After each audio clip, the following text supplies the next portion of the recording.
दुनिया में हंसने की कोई कीमत नहीं है, लेकिन जो इंसान पूरी दुनिया को हंसाना सिखा दे वो अनमोल बन जाता है। चार्ली चैपलिन एक ऐसा नाम जो न सिर्फ कॉमेडी का पर्याय है, बल्कि एक ऐसा चेहरा है जिसने दुनिया के हर कोने में इंसानों के चेहरे पर मुस्कान बिखेरी। वो इंसान जिसने गरीबी में जन्म लिया, संघर्षों के बीच बड़ा हुआ, लेकिन अपनी मेहनत और अद्वितीय कला से पूरी दुनिया पर अपनी छाप छोड़ी। चार्ली चैपलिन का नाम सुनते ही हमारे दिमाग में एक छवि उभरती है। एक छोटे कद का आदमी, सिर पर काली टोपी, हाथ में छड़ी, बड़े जूते और वो खास ट्रैम्प चाल। ये सिर्फ एक किरदार नहीं था, ये समाज का एक आईना था जो गरीबों, शोषितों और संघर्षरत लोगों की कहानी बयां करता था। चार्ली चैपलिन का जादू उनकी साइलेंट फिल्मों में छुपा था। बिना किसी डायलॉग के, सिर्फ हाव भाव और भावनाओं के जरिए उन्होंने पूरी दुनिया को यह सिखाया कि हंसी हर भाषा में एक जैसी होती है। लेकिन उनकी फिल्में सिर्फ हंसाने तक सीमित नहीं थीं। उनकी हर कहानी के पीछे एक गहरी सच्चाई, एक सामाजिक संदेश और एक इंसानियत भरा नजरिया छुपा होता था। इस वीडियो में हम जानेंगे कि कैसे लंदन की तंग गलियों से निकलकर चार्ली चैपलिन ने हॉलीवुड के सबसे चमकदार सितारे तक का सफर तय किया। कैसे उन्होंने अपनी कला से न सिर्फ लोगों को हंसाया, बल्कि उन्हें सोचने पर भी मजबूर किया। और कैसे उनकी विरासत आज भी जीवित है, जो हमें हर मुश्किल में हंसने और लड़ने की ताकत देती है। तो चलिए इस महान कलाकार के जीवन के पन्ने पलटते हैं और एक बार जब उनकी मां की आवाज परफॉर्मेंस के दौरान खराब हो गई, तो छोटे चार्ली ने मंच पर जाकर उनका गाना पूरा किया। यह उनका पहला मंचीय अनुभव था, जिसने उनके अंदर कलाकार बनने की उम्मीद जगाई। चार्ली चैपलिन ने अपने करियर की शुरुआत बहुत ही साधारण तरीके से की, लेकिन जल्दी ही उन्होंने अपने अभिनय के दम पर थिएटर और फिल्म इंडस्ट्री में एक अनोखा मुकाम हासिल किया। चार्ली का theatre career Fred Karno company से शुरू हुआ, जहां उन्होंने अपने कॉमेडी और माइम एक्ट्स में महारत हासिल की। यह कंपनी ब्रिटिश कॉमेडी का प्रमुख नाम थी और यहां से चार्ली ने अपनी कला को और निखारा। उनके अभिनय का तरीका बहुत ही अनोखा था, जो लोगों को हंसी में झूमने पर मजबूर कर देता था। चार्ली ने अमेरिका में अपने थिएटर एक्ट्स का प्रदर्शन किया और यहीं से उनका फिल्म करियर भी शुरू हुआ। 1913 में चार्ली चैपलिन कीस्टोन स्टूडियोज में आए, जो उस वक्त अमेरिका के सबसे बड़े फिल्म प्रोडक्शन हाउस में से एक था। यह वह समय था जब साइलेंट फिल्में राज कर रही थी। द ट्रैम्प की शुरुआत चार्ली चैपलिन की पहचान तब बनी जब उन्होंने द ट्रैम्प नामक अपने किरदार को पेश किया। यह एक गरीब, गंदे कपड़े पहने हुए, छोटे जूते और छड़ी वाले आदमी का किरदार था, जो दुनिया की समस्याओं को हल करने के अपने तरीके से चमत्कारी बन गया। यह चरित्र इतना प्रभावशाली था कि पूरी दुनिया ने उसे अपना हीरो मान लिया। चार्ली चैपलिन की फिल्में साइलेंट थीं, यानी इनमें संवाद नहीं होते थे, लेकिन उनका अभिनय, हाव भाव और बॉडी लैंग्वेज इतना बेहतरीन था कि वे बिना शब्दों के ही कहानी को पूरी तरह से बयां कर देते थे। उनकी फिल्में जैसे द किड और सिटी लाइट्स आज भी सिनेमा की सबसे बड़ी कृतियों में मानी जाती हैं। चार्ली चैपलिन की फिल्में बॉक्स ऑफिस पर सुपरहिट हो गईं और उन्होंने हॉलीवुड में एक सुपरस्टार का दर्जा प्राप्त किया। उनके अभिनय की ख्याति ने उन्हें ग्लोबल स्टार बना दिया।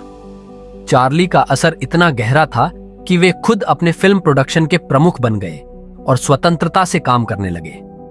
चार्ली ने सिनेमा को एक नया दृष्टिकोण दिया, जहां हास्य केवल मनोरंजन नहीं, बल्कि समाज की कठिनाइयों और मानवीय समस्याओं पर टिप्पणी करने का एक तरीका बन गया। उन्होंने फिल्म के माध्यम से युद्ध, गरीबी और शोषण जैसे गंभीर मुद्दों को हल्के फुल्के अंदाज में प्रस्तुत किया। चार्ली चैपलिन का जीवन केवल हंसी और सफलता का नहीं था। जैसे ही उन्होंने ग्लोबल पहचान हासिल की, उनके रास्ते में कुछ कठिनाइयां और विवाद भी आए, जिन्होंने उनके करियर और व्यक्तिगत जीवन को प्रभावित किया। चार्ली चैपलिन के करियर के दौरान, विशेष रूप से साल 1940s और 1950s में, उन्हें कई राजनीतिक विवादों का सामना करना पड़ा। अमेरिका में उस समय का माहौल बेहद संवेदनशील था और मैकार्थिज्म के तहत अमेरिकी सरकार ने उन लोगों को निशाना बनाया था जो कथित रूप से कम्युनिस्ट विचारधारा से जुड़े हुए थे।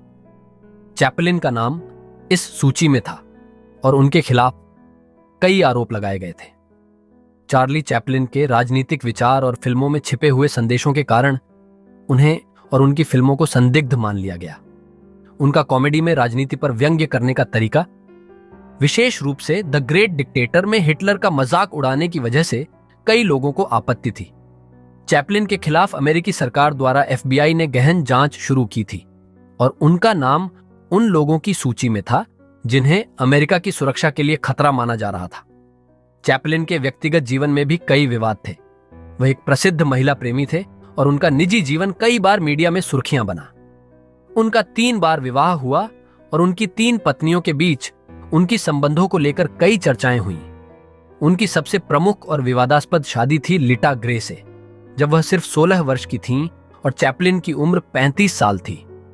इस शादी को लेकर लोगों ने उन्हें तीखी आलोचना की और यह विवाद काफी समय तक उनके पीछे पड़ा। बाद में जब वह 1952 में अमेरिका से बाहर गए तो अमेरिकी सरकार ने उनका वीजा रद्द कर दिया और उन्हें अमेरिका लौटने की अनुमति नहीं दी। 1952 में चार्ली चैपलिन को अपने देश अमेरिका से बाहर जाना पड़ा। उनके खिलाफ चल रही राजनीतिक जांच और व्यक्तिगत विवादों के कारण चैपलिन ने स्विट्जरलैंड में स्थायी निवास का निर्णय लिया।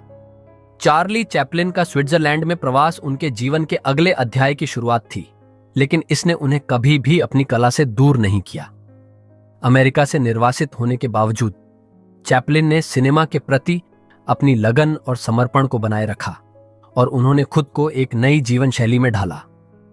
हालांकि उनका अमेरिका से बाहर जाना उनके लिए एक गहरी व्यक्तिगत चोट थी, क्योंकि वह अपना अधिकांश करियर वहां बिता चुके थे। स्विट्जरलैंड में रहने के बावजूद चैपलिन ने सिनेमा में अपनी उपस्थिति बनाए रखी। 1957 में उन्होंने अपनी पहली फिल्म एक राजा न्यूयॉर्क बनाई। यह फिल्म एक व्यंग्य थी जिसमें चैपलिन ने उन राजनीतिक दबावों को और उस समाज को चित्रित किया जिससे वह निकल चुके थे। फिल्म में उन्होंने एक विदेशी शाही परिवार के सदस्य का किरदार निभाया जो न्यूयॉर्क शहर में न केवल अपने व्यक्तिगत संघर्षों से बल्कि अमेरिकी समाज के तर्कहीनताओं और अन्याय से भी जूझता है। इसके बाद 1967 में चैपलिन ने अपनी आखिरी फिल्म काउंटेस फ्रॉम हांगकांग बनाई, जिसमें वह एक अतिथि भूमिका में नजर आए। यह फिल्म एक रोमांटिक कॉमेडी थी, लेकिन इसके बाद चैपलिन ने फिल्मों से लगभग पूरी तरह से संन्यास ले लिया। उनकी आखिरी फिल्म के बाद वह अपने परिवार और स्विट्जरलैंड के शांत वातावरण में रहने लगे। चैपलिन का जीवन अब न केवल फिल्मों में हंसी और कॉमेडी के लिए याद किया जाता है, बल्कि उनकी फिल्मों ने उन कठिन समयों में भी समाज को एक नई दिशा दिखाई जब लोगों के पास आवाज नहीं थी। वह यहीं नहीं रुके, बल्कि उन्होंने अपने अंतिम दिनों में अपनी आत्मकथा भी लिखी, जो सिनेमा और कला की उनकी समझ को समझने का एक महत्वपूर्ण स्रोत बन गया।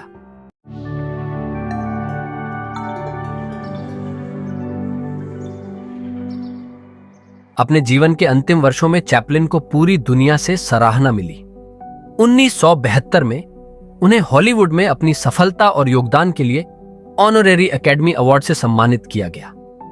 यह उनके अद्वितीय योगदान को सम्मानित करने के रूप में देखा गया। साथ ही 1975 में उन्हें बाफ्टा द्वारा जीवन भर की उपलब्धि का पुरस्कार मिला। चैपलिन को अपने जीवन के अंत में दुनिया भर से प्यार और सम्मान मिला, जो उनके जीवन की सबसे बड़ी कृतज्ञता थी। चार्ली चैपलिन का निधन 25 दिसंबर 1987 को स्विट्जरलैंड के वेवे शहर में हुआ। उनकी मृत्यु ने सिनेमा की दुनिया को एक अपूरणीय क्षति दी। हालांकि उनके योगदान और उनके द्वारा छोड़े गए अनमोल फिल्मी धरोहर आज भी जीवित हैं। चार्ली चैपलिन ने अपने जीवन में जो रचनाएं दी वह न केवल हास्य से भरी थीं, बल्कि उनमें गहरे सामाजिक और राजनीतिक संदेश भी थे।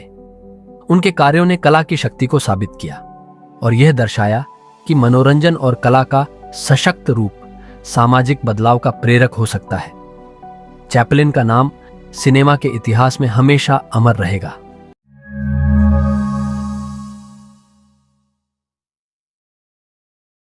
चार्ली चैपलिन का प्रभाव भारतीय फिल्म उद्योग पर पड़ा। भारतीय फिल्म निर्माता, विशेष रूप से राज कपूर, जिन्होंने आवारा और श्री चौरुट्टी जैसी फिल्मों में चैपलिन के कॉमेडी स्टाइल और सामाजिक संदेशों से प्रेरणा ली, उन्होंने भारतीय सिनेमा को एक नया दृष्टिकोण दिया। राज कपूर को चैपलिन के काम से इतना प्रेरणा मिली कि उन्होंने अपने कुछ पात्रों को चैपलिन की शैली में प्रस्तुत किया। उनके फिल्मी दृष्टिकोण में गरीब और अमीर की कहानियां बहुत हद तक चैपलिन की फिल्में द किड और मॉडर्न टाइम्स से प्रेरित थीं। चार्ली चैपलिन ने 1938 में भारत का दौरा किया था। इस दौरान वह भारतीय फिल्म उद्योग से काफी प्रभावित हुए थे। उन्होंने भारत में फिल्म उद्योग की बढ़ती ताकत और वहां के लोगों के उत्साही स्वभाव को महसूस किया। उन्होंने अपनी यात्रा के दौरान भारत के विभिन्न हिस्सों का दौरा किया और वहां के दर्शकों से मिलकर उनके प्यार और आदर को महसूस किया। चार्ली चैपलिन एक ऐसा नाम जो न केवल सिनेमा के इतिहास में दर्ज है बल्कि लाखों दिलों में भी बसता है। उनकी कला ने यह सिद्ध किया कि सिनेमा सिर्फ मनोरंजन का माध्यम नहीं है, बल्कि यह समाज को बदलने और प्रेरणा देने का एक सशक्त माध्यम भी हो सकता है। उनकी हंसी, उनके आंसू और उनके संदेश आज भी हमें याद दिलाते हैं कि जीवन में संघर्ष चाहे कितना भी बड़ा क्यों ना हो, इंसानियत, हिम्मत और हंसी के जरिए हर मुश्किल का सामना किया जा सकता है। चार्ली चैपलिन न केवल एक अभिनेता थे, बल्कि वह एक विचारधारा थे। एक ऐसी विचारधारा जो हमें सिखाती है कि साधारण इंसान भी असाधारण बदलाव ला सकता है। तो आइए उनकी विरासत को हमेशा याद रखें और उनकी फिल्मों से प्रेरणा लेते हुए जीवन में आगे बढ़ें। क्या आप भी चार्ली चैपलिन की किसी फिल्म से प्रेरित हुए हैं? अपनी राय और पसंदीदा फिल्म हमें कमेंट्स में जरूर बताएं। यह था पास्ट पोर्ट्रेट्स का एक और एपिसोड। अगर आपको यह वीडियो पसंद आया हो तो इसे लाइक करें, चैनल को सब्सक्राइब करें और बेल आइकन दबाएं ताकि आपको हमारे हर नए वीडियो का नोटिफिकेशन मिलता रहे। हम फिर मिलेंगे एक और कहानी के साथ जो इतिहास की धुंध से निकलकर आपके दिल तक पहुंचेगी। तब तक हंसते रहिए, सीखते रहिए। धन्यवाद।